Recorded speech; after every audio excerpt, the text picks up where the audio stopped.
For this Melchizedek, king of Salem, priest of the Most High God, who met Abraham as he was returning from the slaughter of the kings and blessed him, to whom also Abraham appointed a tenth part of all the spoils, was first of all, by the translation of his name, king of righteousness, and then also king of Salem, which is king of peace. Without father, without mother, without genealogy, having neither beginning of days nor end of life, but made like the Son of God, he remains a priest perpetually. Now observe how great this man was to whom Abraham, the patriarch, gave a tenth of the choicest spoils.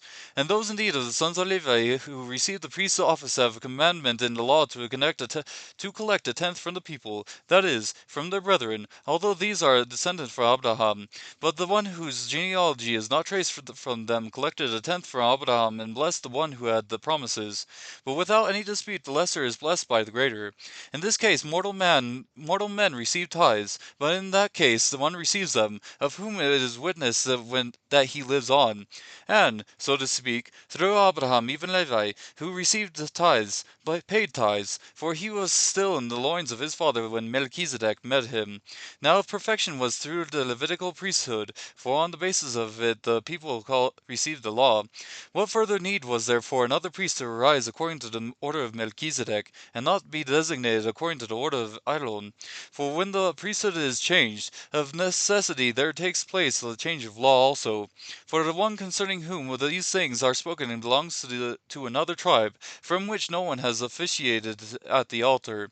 For it is evident that our Lord was descended from Judah, a tribe with reference to which Moses spoke nothing concerning priests.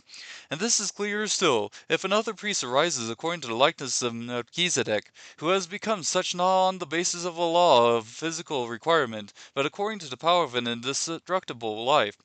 For it is attested of him, you are a priest forever, according to the order of Melchizedek.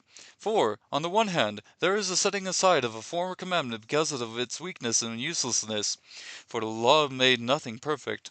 And on the other hand, there is a bringing in of a better hope, through which we draw near to God.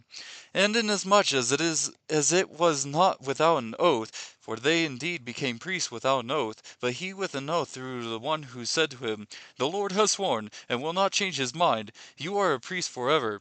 So much the more also Jesus has become the guarantee of a better covenant. The former priests, on the one hand, existed in greater numbers because they were prevented by death from continuing. But Jesus, on the other hand, because he continues forever, holds his priesthood permanently.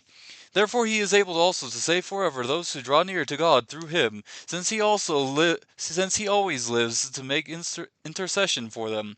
For it was fitting for us to have such a high priest, holy, innocent, undefiled, separated from sinners and exalted above the heavens, who does not need daily, like those high priests, to offer up sacrifices for his own sins and then for the sins of the people, because this he did once for all when he offered up himself.